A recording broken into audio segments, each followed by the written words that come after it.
All right, welcome back, everybody. It is time for Silver and Black today, the Tuesday edition. I am Scott Gulbransen, your host, and along with my co-host and my partner in this show, by the way, if you haven't subscribed to the show, you better do it. Make sure you get wherever you get your podcast, just hit subscription and then hit the auto download.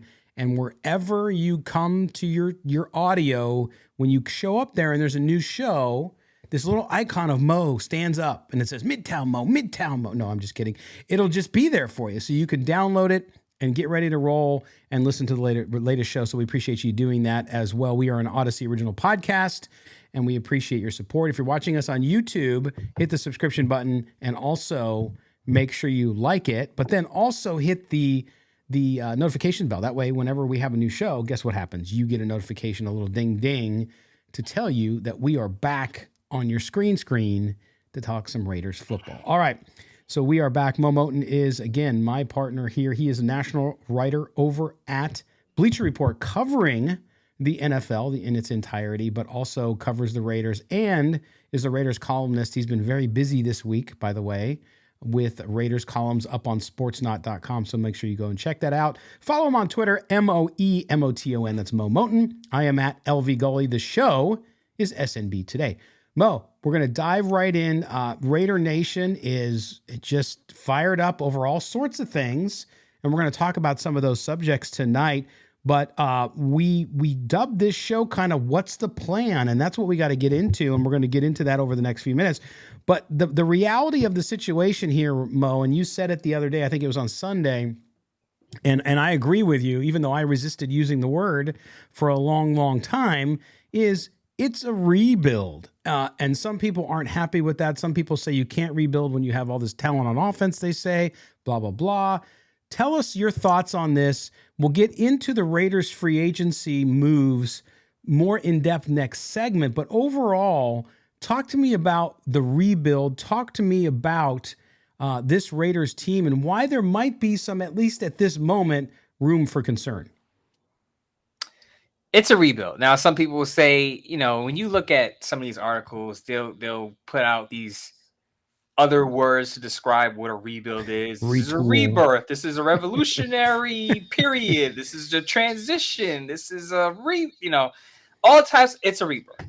It's a rebuild. That's exactly what this is, because you can look at the characteristics of what the Raiders are doing right now. What are they doing right now? They replaced their QB. They're signing a lot of guys that are culture fit or system fits.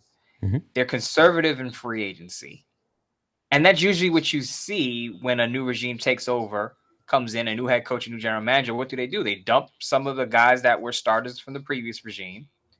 They change their quarterback situation. They get rid of the quarterback that was there, and they get a bridge gap guy who's now Jimmy G. And then they go into free agency. They don't spend too much in free agency. They just put a bunch of stop gaps in areas where they need talent. And then they go into the draft. They compile draft picks. That's another big characteristic of a rebuild. They compile a lot of draft picks. The Raiders have 12 draft picks. I know a lot of people want to say a lot of them are after round 3, and I get that. But the Raiders still have 4 top 100 draft picks and 1 at 109.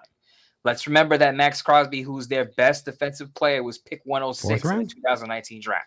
Before you dismiss all these 4th and 5th round picks, let's just remember where Max Crosby was drafted. People say, well, that's an outlier.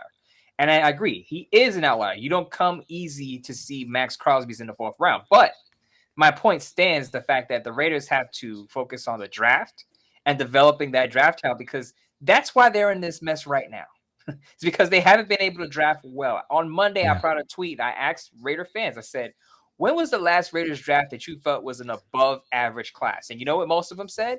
2014. Right. The year Derek Carr was drafted. Absolutely. The Derek Carr, Khalil Mack, Gabe Jackson, Jelly Ellis, that draft. I believe Shelby Harris is also in that draft class too. But CJ Carey as well, who was solid. But that goes to show you, by that answer, you haven't had an above average draft class in nearly a decade. Yeah.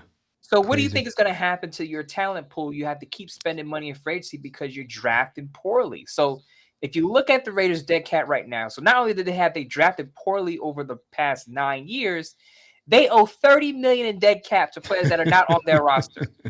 Right. A third of that dead cap money is going to Corey Littleton. He's still getting $10 million for not being on the Raiders roster. Carl Nassib is getting $5 million for not being on the roster. Alex Leatherwood is getting $3.9 million for not being on the roster. Kenyon Drake is getting $4.4 million for not being on the roster. So you've drafted poorly, you've signed poorly, and you're still paying players who are not on the roster.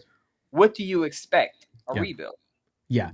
And what's interesting too, Mo, is I said at the first day of free agency when the 2-hour freak out occurred, I think for a lot of fans because the Raiders hadn't signed names by then, is I made a comment about playing chess. And I think people misconstrued it at the time because it wasn't chess like there was some massive move coming, although I did think that they would make at least one big signing, which they did not, outside of Garoppolo, that is. But my point was the chess game is a long game, meaning that if you look at what this team is doing and what they need to do, and you and I have been saying this consistently, by the way, which is to build a long-term winning team, you have to build through the draft. And guess what? Somebody said it to me yesterday. Yeah, they're not going to draft enough guys to make that defense really good in 1 year. And you're right. They're not going to. And so what they're doing by not signing this whole slew of high-name free agents, and I've seen people say, well, how come you didn't sign this guy? He was only $8 million. This guy was only $6 million. Let me tell you, it adds up. And to your point about the money that's in the dead cap to people like Corey Littleton and Carl Nassib, it precludes you from doing that. You can do it. You can go out and make big splashes, but is it long-term going to make you better? I know fans are tired of hearing it. I don't blame them. And so they want excitement. They want to see that the corner is being turned. The unfortunate part is because of those bad drafts, you talked about it, almost a decade without a good draft, an overall draft, and then the last 3 or 4 have been horrific. What happens is at some point you have to stop. You have to build the talent on your roster with young talent, especially with your contract situation and your cap situation, and you have to go from there. And that's where the Raiders are at. So yes, call it a rebuild. And a lot of people then bring up, Mo, and I want to get your answer because you have a great answer for this one. You see everybody say, well, they came in last year and they didn't say it was going to be rebuilt, and they kept Derek Carr and they gave him that extension. They gave him the Waller extension, which you and I were both against. And then, of course, they signed Max Crosby, Devontae Adams to the big contract. The answer to that, to me, is very simple, but I'll let you give it. For why they came into this? And why they didn't call it a rebuild last year. A lot of people think that Dave Ziegler and Josh McDaniels and Mark Davis lied to the fans by saying, no, we're not doing a rebuild. And I've always said that, and you've said, I know, which is, well, at the time, that's what they truly believed. I'm not trying to play semantics. I'm just saying things change. When you get in, it's like, hey, I bought this business and I get in and they tell me the employees are great. So I go in, I work for 6 months and I realize, whoa, I got to fire half the staff because they don't fit my mold. Right. And I'm going to piggyback off of what you just said right there. They tried with the Mayor Gruden guys. Yes. For the most part. Now, Alex Leatherwood, they gave him a whole camp. They said we'll see what he's got. He didn't fit the mold. They waived him. Jonathan Abram in the middle of the season. They gave Jonathan Abram a chance, former first-round pick. Didn't fit the mold, apparently. Cut him in the middle of the season. Cleveland Farrell, who's now with the 49ers, gave him a chance. Didn't do much with the new regime. His snap count had dropped basically every year from his rookie season. So there are guys that they've tried. Derek Carr, prime example. They tried, they kept him. He didn't fit the mold. There are reports now that he wasn't a culture fit. So it wasn't like Dave Ziegler and Josh McDaniels came in and let these guys go immediately. They gave these guys, some of them through training camp, some of them through half the season, some of them for most of the season, like Carr and Cleveland Farrell, to show, okay, I can fit the mold of what you want. And it just didn't work out. So now that didn't work out, you got to change course. You got to pivot. And what do? You have to get rid of guys. You have to bring in some of your own guys. Culture fits, system fits, as I said at the beginning of the show, that fit what you're looking for.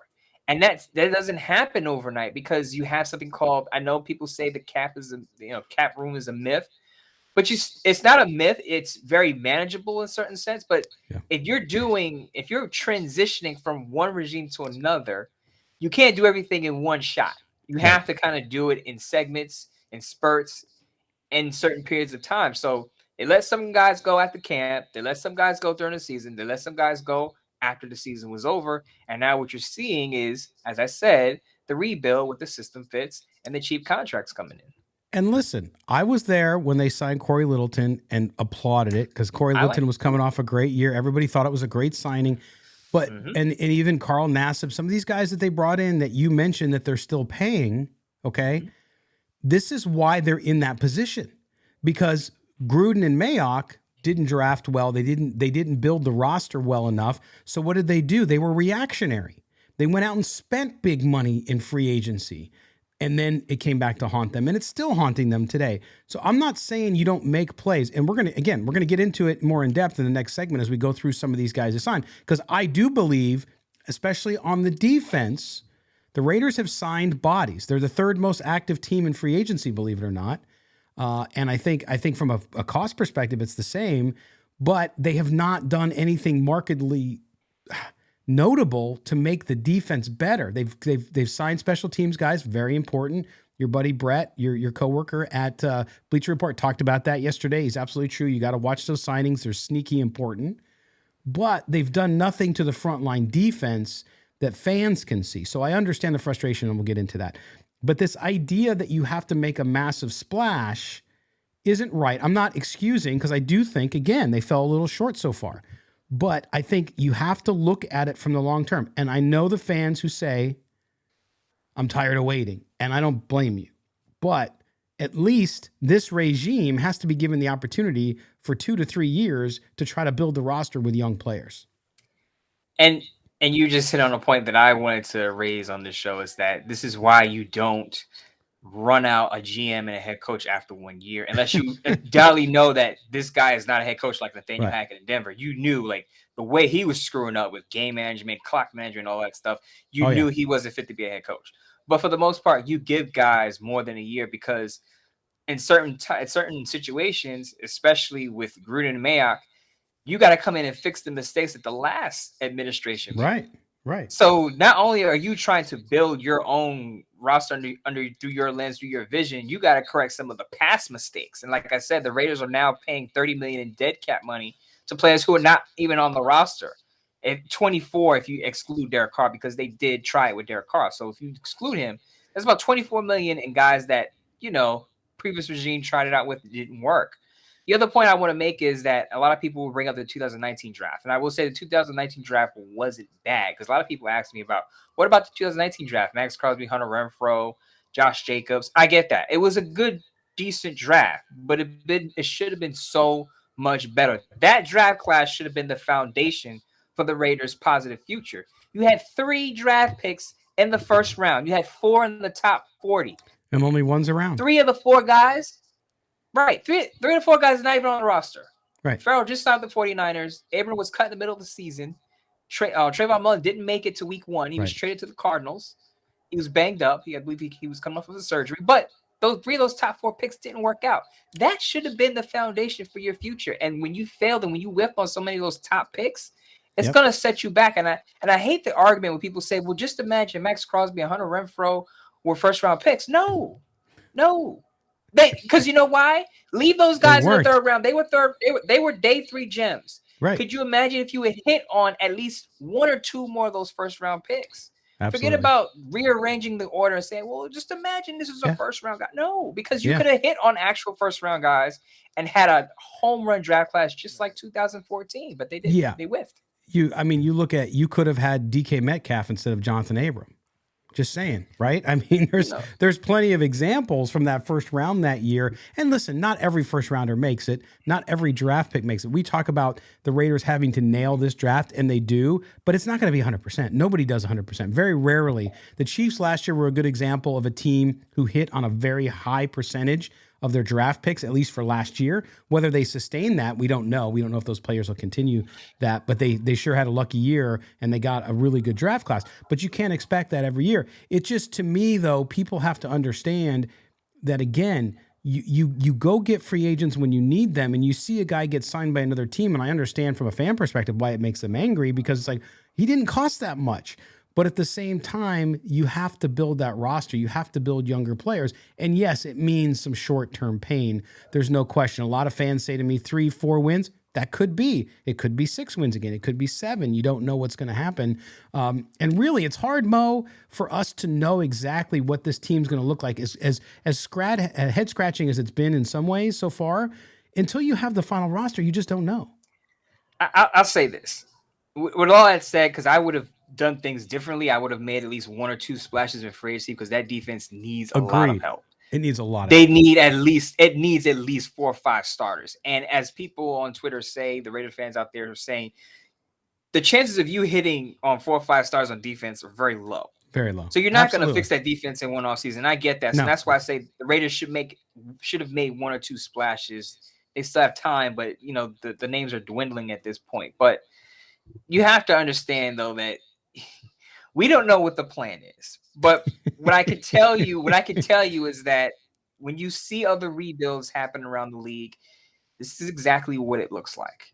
No big swings in free agency. Focus on the draft because of the cheap contracts, and hope that the young guns can contribute right away.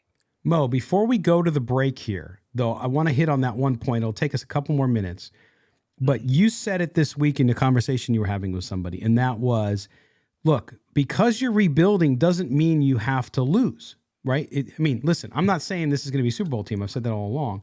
But because you're rebuilding doesn't mean you have to be a 2-win team. You don't have to be Houston from last year. You could still be a team that is close, maybe even closer to 500 than it was this year. Maybe you win 7 games, maybe you win 6 again, but you don't have to be a downright awful team when you rebuild. You can actually really rebuild quickly. People are like, I don't want to wait another 5 years. Again, you look at Jacksonville, you look at Cincinnati, what they were able to now. Cincinnati had the number 1 draft pick in the entire draft, so I get that. But if you look at Jacksonville, I think it's a good example. Again, they have a franchise quarterback, but look how terrible they were a season ago, and then they're a playoff team this year. So I'm not saying the Raiders are 5 years out, but I think the Raiders in a couple of years, couple good drafts, some hopefully free agent signings over the next couple of years, and they can get to the point where they're a playoff team. They can, but I will say this. Because of the way they've handled free agency, it puts a lot of pressure on this year's draft class. Does. Dave Ziegler has to hit this draft class out of the park, because if he doesn't, they are going to be a 3-4 win team. Mm-hmm.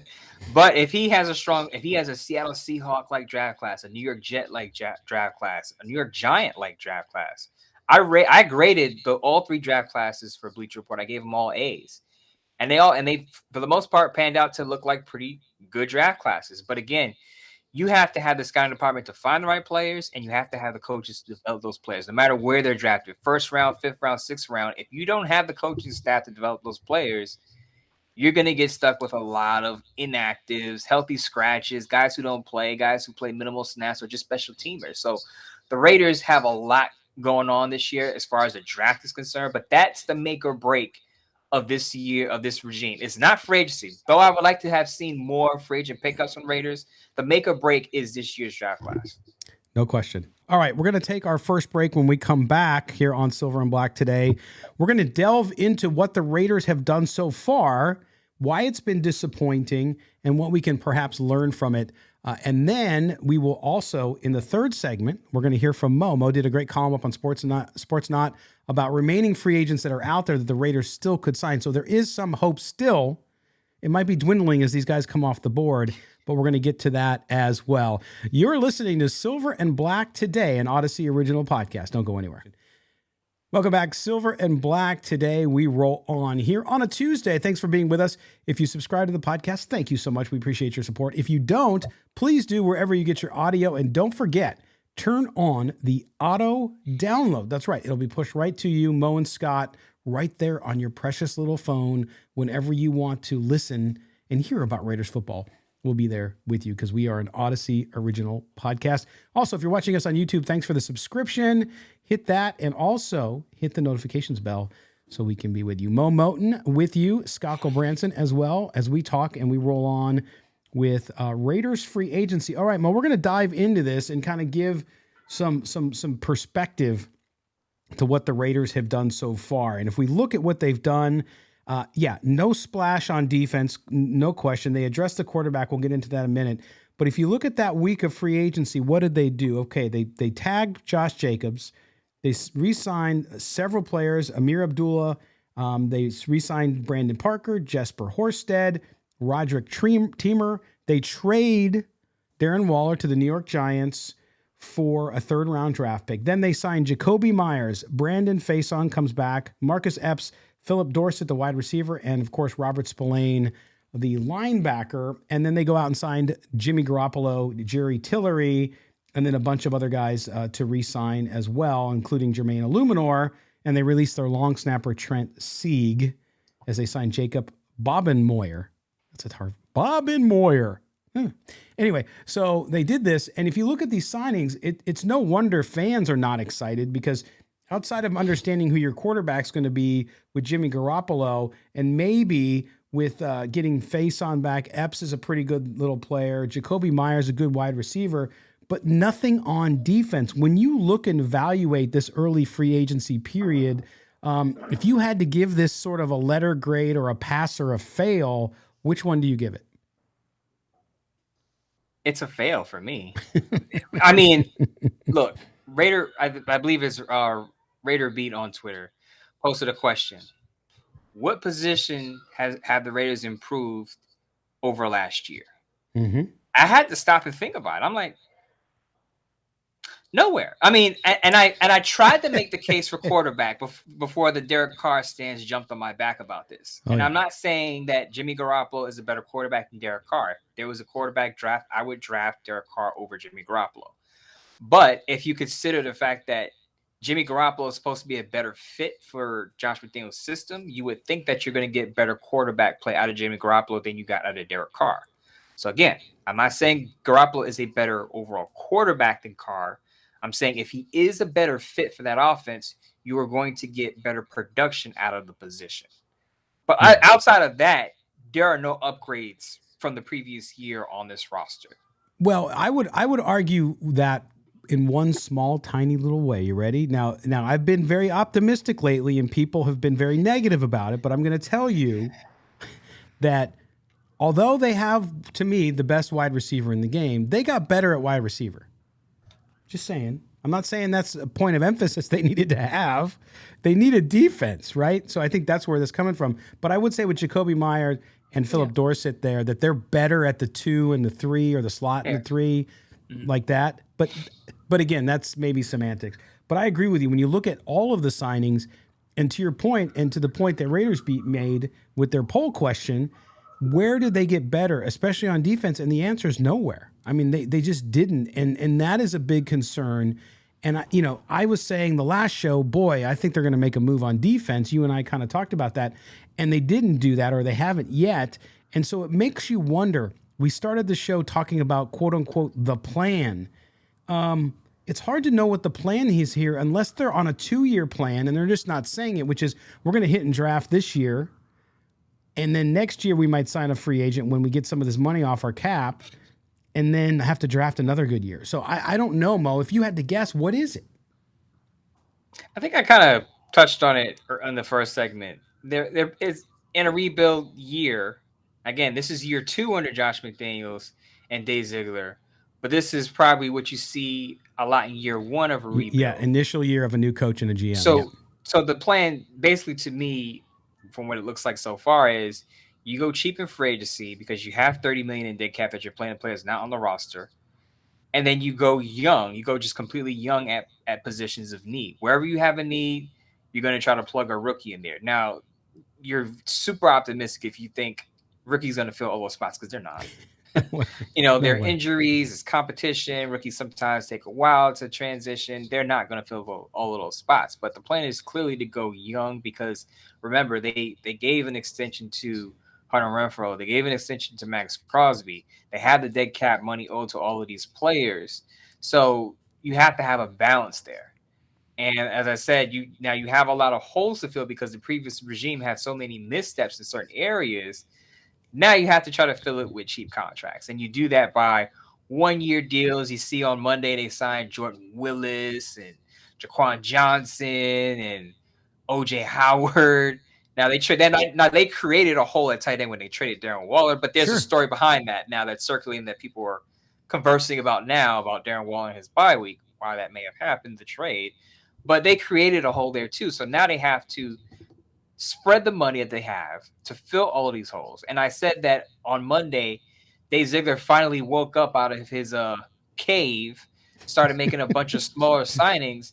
The guys that you see signed on Monday are going to compete with the rookies that they draft. Right. So these 1-year contract guys are going to battle for a roster spot with some of the rookies coming out. So if the rookies win a job, so be it. That's a positive, because then you have a guy on a rookie contract who can contribute. If the veterans win the battle, then you sit your rookies behind in a backup position, let your veterans get a chance to maybe start a new chapter and turn their new leaf with a new team. And you're hoping they produce. But that's what it is. It's veterans on short 1-year deals versus rookies coming in this year at the positions of need. And I think some of the angst and the kind of head scratching for the fans is that you look at Sport Track and you see the Raiders have spent the 5th most in free agency this year, and you're like, for what? I think that's part of it, right? When you just look at the dollar figure and you think, wait a minute. But I also think if you look at it from the perspective of what we mentioned earlier, which is if you have guys that don't fit your system, even backups, all you have to clear them out. So I think a lot of these guys you're talking about, exactly, roles where you're going to compete with a rookie, or special teams roles, these backup roles, they're bringing in people they believe can play better in their system. It's not sexy, and in fact, it's the opposite of that. It's sort of like the sausage making of football, which is, we gotta get guys in who buy in, and that means we're going to have to take it down a notch, even though we're spending this money, just to get things on an equal foundation here so we can build it the way we want. Then, of course, the onus is on them, including Dave Ziegler, to build and to draft and to later on get free agents that will supplement that class to turn this team around. But I agree with you, and I just think that people they're looking for some hope. They're looking for, hey, at least they got a player up front on defense, or, hey, at least they got a safety because we need a safety. They're not seeing that, Mo. What's the chances they do see something like that between now and the draft? Well, here are the two names that I really like. I think Ian Rappaport of NFL Network said that the Raiders have a visit with Austin Hooper. I think that's a solid move at the tight end position, because he could start right away. And I think Austin Hooper with the rookie tight end and our guy Jesper Horsted as a 3 tight end room, I think that's pretty solid. So if they get Austin Hooper, that's a good get. The other name that I was hoping they would close the deal with is Andrew Van Ginkel. Now, half of Raider fans don't know who Andrew Van Ginkel is, but I'll take you back to 2020. Andrew Van Ginkel probably had his best game against the Raiders, but that's not my evidence to sign him. Overall, he's a pretty good edge rusher, number 3 behind Chandler Jones and Max Crosby. Just look at his numbers, just look at his production. Ask any Dolphins fan who Andrew Van Ginkel is, and they'll tell you who he is. And I think he's a solid rotational player, because let's remember the Raiders tried to fill that 3rd edge rusher role because they don't seem too fond of Malcolm Kuntz. Malcolm Kuntz didn't play a lot. I think he played 6% of defensive snaps last year. The Raiders tried to basically replace him. They signed Jordan Jenkins. They signed Kyler Fackrell, and both those players got hurt with season-ending injuries before week 1. So they're clearly trying to fill that 3rd edge rusher role and kind of push Malcolm Kuntz to the back. Apparently not too high on him. But the other point I want to make with the spending, and the point where I think was brought up by Josh DeBow of Associated Press, he said the Raiders are 5th in spending. Why are you guys not happy about that? They're actually active. And I told another Raider fan, I said, that's misleading, because the Raiders, remember, the Raiders signed a quarterback. Yes. The most expensive position out there. Yes. And they signed arguably the best quarterback on the market. So if you're going to pay Jimmy Garoppolo his contract, that skews the spending numbers. So it doesn't mean that they were great. They were super active. It just means that they spent a lot of money on one player, and that's that quarterback position, because all the other signings, to me, in my opinion, are depth signings. Even Marcus Epps, he could be your 3rd safety, but I think he's more of a special teamer. The guys that signed today, Jordan Willis, Jaquan Johnson, those guys may not even make the roster. O.J. Howard may not even make the roster. No. Don't get me wrong, recognizable name, but he hasn't done much in 3 years. He has 35 catches in 3 years. 35 catches in 3 years. I mean, just nothing. Right. Yeah. So, and so, again, that's where I think they're waiting. There are free agents still out there. We're going to talk about those. You had a bunch in your column up at SportsNot just a few days ago. We'll get into those in a minute. But the other thing is, I think it just, again, points to what we talked about in the first 2 segments, which is they're going to go young. And that means going young, you're not going to fill all the positions in 1 year, but you're going to go on the cheap. You're going to go on the cheap, not only with the young guys, which is the right approach, but also with free agents. And if you can get a better free agent on defense as time goes on and their price goes down, then I think they'll do it, Mo. But I think overall, I mean, maybe one name comes in. I just feel like they got a pass from Mark Davis, right? You and I have been talking about this for months. Do they have the, hey, do it the right way? So if you need a divot year, go ahead and take it. It's a mulligan, which is now going to be this year. And then I will expect to see progress in the following year. I think that's where they're at.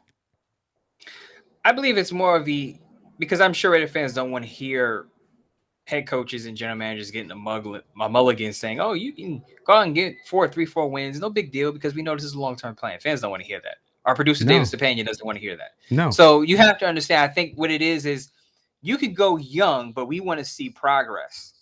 Go young, but we don't want to see, like, okay, you go from going from 6-11 to 4-13, 3-14 with no progress from your young guys. If you're going to go young, if you're going to take this route, your young guys better produce. You better land some starters in your draft class, and some of them better look like cornerstone roster players, or else you're in trouble. Now, I will say, I don't think they're going to fire either Josh McDaniels or Dave Ziegler in the middle of the season. They're gonna get their full second year, because you kind of have to see how the roster pans out from September to January. Right. But their guys have to show some progress. That roster has to show some steps forward, not some steps back. Absolutely. And you look at this, Mo, and you and I have always believed, I think you did a piece on it as well on Bleacher Reporter on Sportsnot, talking about how, hey, yeah, the Raiders signed Garoppolo, but they still may get a quarterback. For me, I'm starting to move away from them. I'm starting to think that if they are going this route, maybe with that 7 pick, if that's where they stay, they're going to go defense, maybe, because they're going to need a bona fide playmaker on defense, and they could probably get one at 7. We'll see what they do there. A lot of people want Jalen Carter because he's going to fall, of course, because of what happened at his pro day. But I'm starting to think that might impact what they do, and they might put the quarterback thing off for another year and go defense instead. What do you think of that? I'm going to put my tinfoil hat on really quick. And just this is my theory, okay? Okay. This is why I feel like the Raiders are going to go quarterback at 7 with a condition. Okay. Multiple reports have come out from The Athletic, from Peter King of NBC Sports, saying that the Raiders were in on trying to get that number 1 pick. Now, there are varying reports about how involved they were, but the point is pretty consistent that they were interested. Yeah. So what that tells me is they like at least 1 or 2 guys at the top of the draft class. So what if one of the 2 guys that they thought would go or not be available is actually available at 7, or available at, let's say, 5, where they can move up, or available at 3, where the Cardinals don't need a quarterback and they can move up and get that guy at 3. So let's remember, the Cardinals don't need a quarterback. So if the Raiders I'm just going to use this as an example. If the Raiders Will Levis and Bryce Young and CJ Stroud go 1 and 2, whatever order, and the Raiders really liked Will Levis, you don't think they would consider moving up to 3 to get a Will Levis if they think that could be their franchise guy? I think so. Yeah. Yeah. Because if the reports say that they wanted that 1 pick, you don't trade up to number 1 to get a defensive tackle. You trade up to number 1 to get a quarterback. So apparently they like somebody up there. Yes, and I know to many Raiders fans and our listeners, that drives them nuts because they know how much the defense needs. And while I understand, and I do not disagree on one point, the other point is the NFL, to win in the NFL, you have to have your franchise quarterback. And so if the Raiders are in a position and they believe they have their guy and he's there, then they will take him. I still think the chances are less now because of what's happening. But to your point, Mo, if they can move up to 5 or 3 and get that guy, then I think they do it because, again, you're already in rebuilding mode. You're not going to even need the quarterback to start. But if you're in that rebuilding mode, that's your number 1. You still have all those other picks. You have 11 other picks in the draft. By the way, you have an extra 3rd. You can trade the 2 3s for a 2 and a future pick to move high in the 2nd round and grab a good defender, because the draft has a dearth of good defenders from up front to cornerback and some linebackers even. So you can package those picks and move up into the 2nd round and get another pick there and get that playmaker on defense. So you get your franchise quarterback and a defender, and then it falls off a little bit and you got to hit on some later round picks. But there's always things you can do there. And I think that's, again, what I was saying about chess game. That's where you have to start to think about it. Think about what they can do in the 2nd round. People forget about the 2nd round, especially the top of the 2nd round, which is and the end of the first, you're close there. You got a lot of good talent there. So it'll be fascinating to see what they do. Here's the other thing, and I laid this out in my column on Sportsnot, was the fact that let's not ignore the elephant in the room, Jimmy G's injury history. Well, he talked about it last week. We can't ignore that. And if Jimmy G were to get hurt, of course, we hope he doesn't. But if he does get hurt, what better way to introduce your rookie quarterback than to put him in, on the fly? Now, you may not want to do that early in week 2 or 3 if Jimmy G were to get hurt because it may be too early for a rookie. But let's say it happens in week 13 or 14. You put your rookie quarterback out there, and now he gets valuable experience that he'll need going forward, and you can kind of make that slow transition from Jimmy G to your rookie quarterback getting some valuable reps there. Would you rather your rookie quarterback, who's your potential future, getting those reps, or would you rather like Blaine Gabbert or Brian Hoyer getting those reps? I would rather give that to my rookie quarterback who's going to eventually play, because we all know Brian Hoyer is at the end of his career. Now, Brian Hoyer is not on the roster. I don't want to scare our producer or any Raider fans listening. Brian Hoyer is not on the roster yet. They did have a visit with Blaine Gabbert, though. We all know that those two guys are not the future of this franchise, even if they were to sign. So if Jimmy G were to go down, you would want your future to get those snaps. And I think if the Raiders look at it from, okay, Jimmy G has missed 18 games in the last 3 years, what are the chances that he gets hurt are very high, and that reflects in his contract. Get a rookie who could step in and possibly pay right away and get those valuable snaps in. Absolutely. Yeah, because you know what? They can get in for 2 or 3 games, get the experience. It'll help them in the following year. They don't even have to be the long-term starter or take over. They just got to fill in and get that experience, get those early rookie jitters out so that when they hit camp in the second year, they're ready to maybe even compete for the job, even though Jimmy G will be on his second year and he'll probably be around for that. So good stuff. All right, we're going to step aside, take our final break. When we come back, we're going to get to Mo. What's the best of the rest out there? So if the Raiders are going to do something to improve that defense or fill some other holes, what could they do? Mo did a list. I think maybe 1 or 2 of the guys came off the list already, but we'll talk about that when we get back here on Silver and Black Today, an Odyssey original podcast with Mo and Scott. Don't go anywhere. Welcome back. Silver and Black Today, an Odyssey original podcast. This is the home stretch, final segment of our Tuesday edition of the show. If you don't already subscribe to our Odyssey original podcast, please do so wherever you get your podcasts. Make sure you turn on the auto download. That way it's always there. Again, a hearty hello to our viewers on YouTube who are participating in the chat just to the side here. Always great times there talking with everybody out there. A special shout out to Double M out in Hawaii. Aloha, mahalo, however you want to put it. Good for you. Good to talk to you, man. But anyway, we're back. It is Scott Gulbransen. It is my partner, Mo Moton, and we are going to give you some hope. We were in the break talking to our producer, David Stepanian, who was unbridled positive Raider fan, and then Midtown Mo, who we now changed his name to Morbid Mo. David kind of lost his steam, Mo, for the Raiders.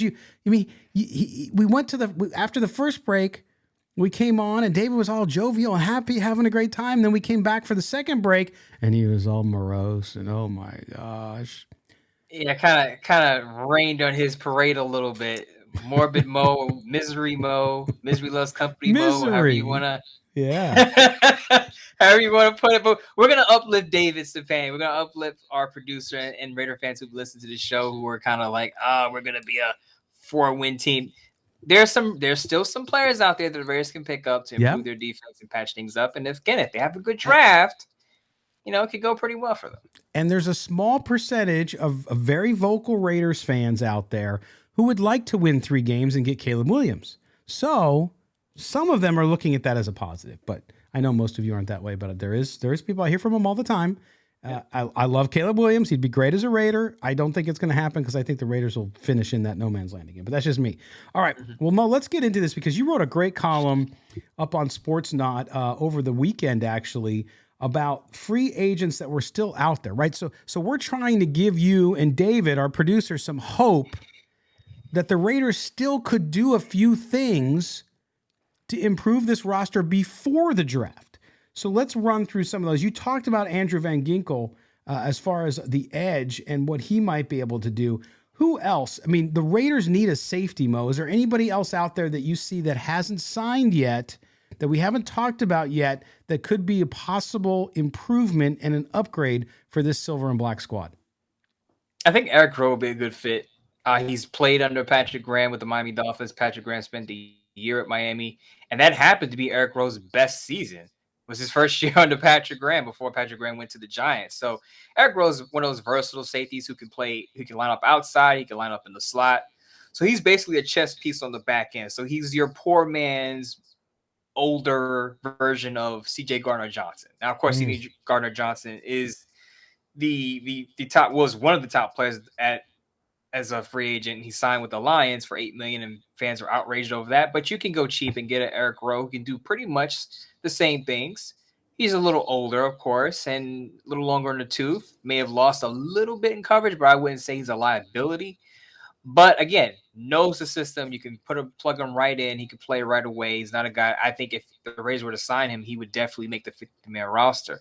Now, other names you might want to consider are Adrian Amos, who played with the Chicago Bears and the Green Bay Packers. The connection is that when Amos was drafted by the Bears, I believe Champ Kelly, the Raiders' assistant general manager, was there. So he's pretty familiar with Amos, and Amos is known as a leader, was known as a leader in the Green Bay Packers locker room. And a young defense needs a veteran leader. I think Amos would be another fit. I didn't list him in that article, but there are parallels and connections to the Raider organization for him, with Champ Kelly being the assistant GM.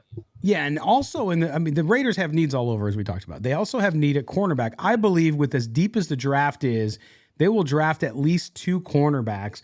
But out of the guys out there that are left on the free agent market, who catches your eye? Who did you write about?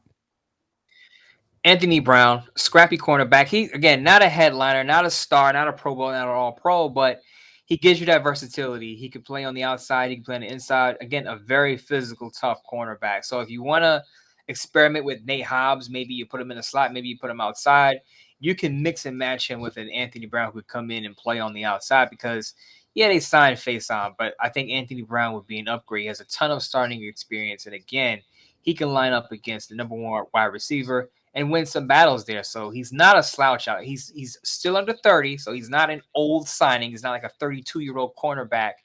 And if you remember, the Raiders did pretty well when they signed Casey Hayward not too long ago. And I think Anthony Brown could be that same type of player, maybe a little less on the tier of cornerbacks, but still serve the same function, and he can give you some versatility because, again, he can also line up in the slot. And again, going back to, a great, I think, opportunity there. I'm surprised he hasn't been signed yet, because to your point about his age as well. But I think the Raiders will have that position addressed pretty well via the draft and some of these players that are still out there. But what concerns me, and we've talked about it now for 3 straight years, my friend, which is in the middle. So we talked about edge. You talked about some of the options that the Raiders may have for that third edge, since Chandler Jones is going to be there, and you got to hope he can play better. But also inside, defensive tackle is a massive need. I think they will also try to address some of that in the draft with some young players. But who out there currently available could be an upgrade for this team, who really needs to have that inside rush they've not been able to capture over the last several years? I would be looking to cherry pick off the Seattle Seahawks. Quentin Jefferson, who actually played with the Raiders in 2021, had a pretty good season. The new regime opted not to keep him. Goes to Seattle, had an even better season. So over the last 2 years, Quentin Jefferson's production has actually gone up. So he's at his prime. He's not over the hump of on the other side of 30 yet, but he's still on the rise with his production. I think he could be a good fit. Now, Patrick Graham likes his 300-pounders in the middle, but if you're looking for a guy who can generate some pressure, Quentin Jefferson could do that. We've seen him do that in a Raider uniform just 2 years ago.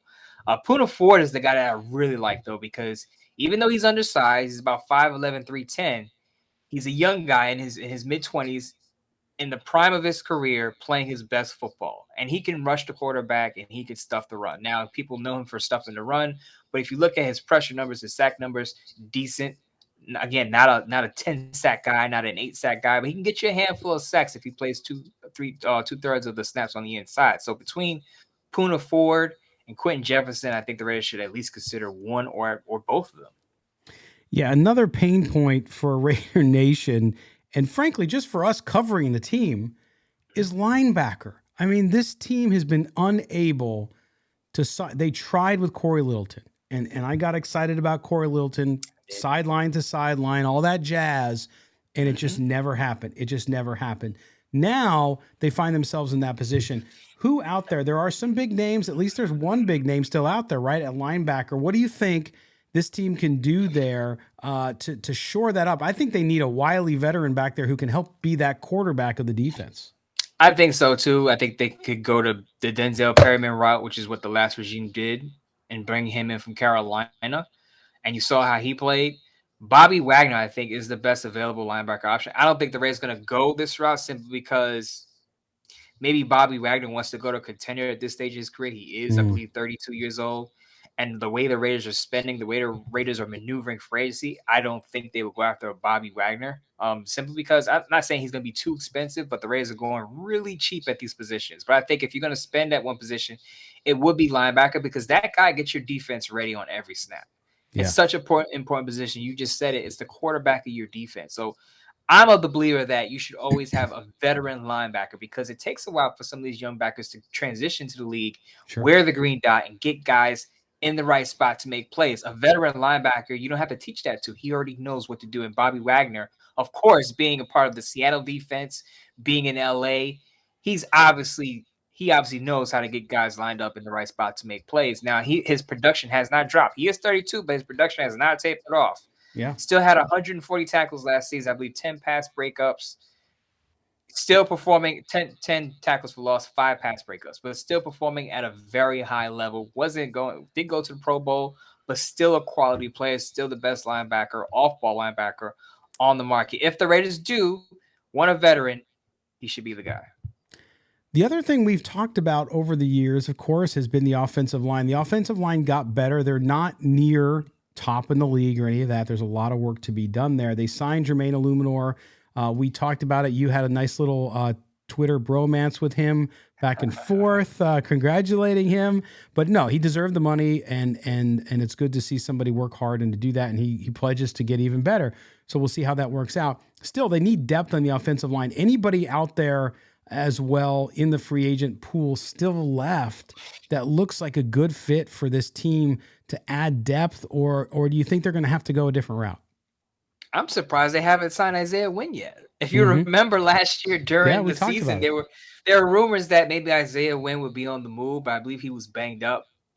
But I mean, New England drafted him in the first round of 2018, so I'm surprised that Josh McDaniels hasn't brought him over. There has to be something there going on. Maybe he's contemplating other options. Maybe they've offered something to him and he felt like he wants more.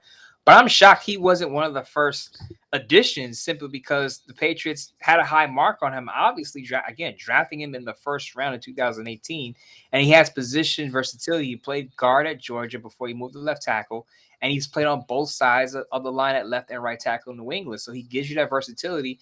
It's kind of like a Jimmy G situation. You want him to stay healthy. But when he's on the field, he could be productive. He could be a solid pass protector. Yeah, and some of these guys, I think, when you're in the bargain basement hunting business, when you're trying to get as cheap as you can guys in, some of these players, they wait out there, right? And you might wait it out and take the risk. It is a risk. It's a gamble that their price will come down as they get more nervous as you get close, especially as the draft comes, right? And you see seeing young players come in, these veterans that have not been signed, they want to catch on. They want to make sure they're getting a paycheck and have an opportunity so the Raiders may be able to play that game. But it's going to be interesting, Mo, the next couple of weeks. And I know the remainder of this week, we'll start talking. We'll see what else they do, if anything, this week. But then we'll start talking and looking forward to the NFL draft, which is just over a month away, which it's coming quick.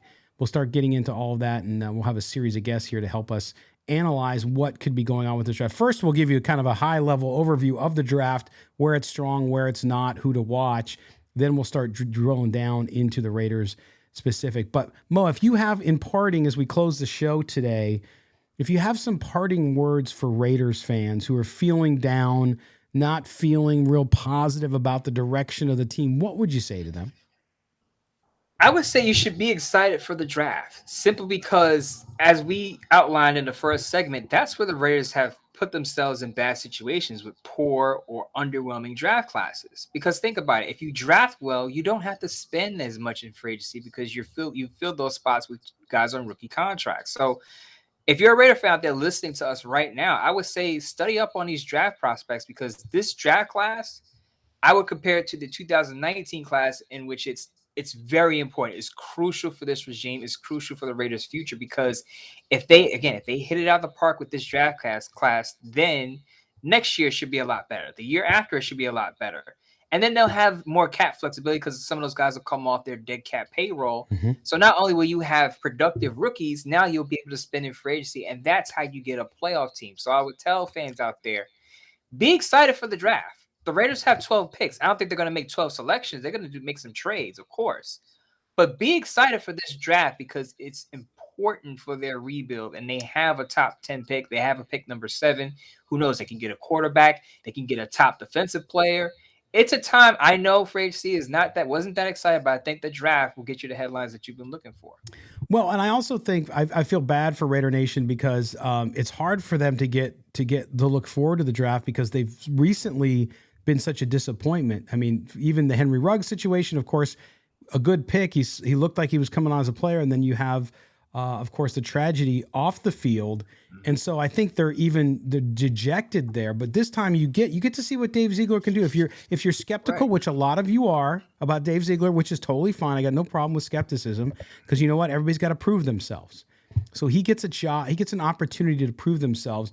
And so we'll see what they do, but I'm excited to cover it with Mo and to talk about it with you guys because I think they're going to be able to do something at the top of the draft, and who knows what they're going to do with those picks, as Mo said. And if they're done getting picks, they may get more, and if they do that, then we'll kind of start to see things fall into shape. But it'll be good. Mo, what do you got going the rest of the week? People need to watch or listen. I know you did a Bleacher Report chat. I think it was on Monday. What else you got coming up before we come back and talk to them on Thursday? I'm actually going to break down believe it or not, some of the signings that they had. A lot of people are wondering, like, is this guy going to start? Is this guy going to be a special teamer? Is he just a camp body? I'll filter through that and let you know, like, who I think is primed to make the 50-man roster. I don't believe that Dave Ziegler is done in free agency. I believe that he got more active on Monday for a reason. And you touched on it. I think he's waiting for certain players to come down on their price. So you're going to start to see more signings coming in. That may tickle your fancy a little bit, may get you a little excited. Again, I said Austin Hooper could be a starter week 1 if the Raiders sign him after he takes a visit on Wednesday. So I'll break down all the signings, not all of them, but the important notable signings, and let you know who could start, who could be a backup, who could fill some spots of need that the Raiders have to fill this upcoming season. That's right. That'll be good stuff. Make sure you go read it. Follow Mo on Twitter, MoeMoton. Read his stuff up on Bleacher Report if you want a good overview of the entire league and everything that's going on. And then if you want to read specifically Raiders, as he mentioned, check out sportsnot.com where you can follow him there. You can hit him up, call him Midtown Mo, hashtag Midtown Mo all the time. Got to get that trending one of these days. Yes, we will. We get it trending. But my friend, I will talk to you on Thursday. We'll start to look ahead at what else the Raiders have done and also start to talk a little draft as we move forward. Absolutely. I hope I put a smile on David's face because he really made me sad with his sad face in between the breaks. So I hope I cheered him up a little bit. Let's do a live look in on our producer. There you see. Oh, I don't know. David, you're still looking. There he is. I gotta. He's all right. Look, he's good. I gotta unmute him here. David, are you okay? Thanks, Mo. Are you okay, David? Yeah, talking about guys like Isaiah Wynn, Bobby Wagner really lifted my spirits, and I hope Raider Nation is fired up. That was a great way to close it out, guys. Really, thank you. Thanks, Mo. Seriously, you're not Morbid Mo anymore. No, he's back. He's back to Midtown Mo, and that's we just had to bring on David there real quickly. But he's in the bunker in Las Vegas producing the show, so we had to make sure he does. He's 14 feet underground to protect him from any outfall from the Raiders not signing anybody. So we're good. But anyway, my man, I will talk to you on Thursday. Sounds good. All right. Again, I want to thank everybody for being with us here on Silver and Black Today, an Odyssey original podcast.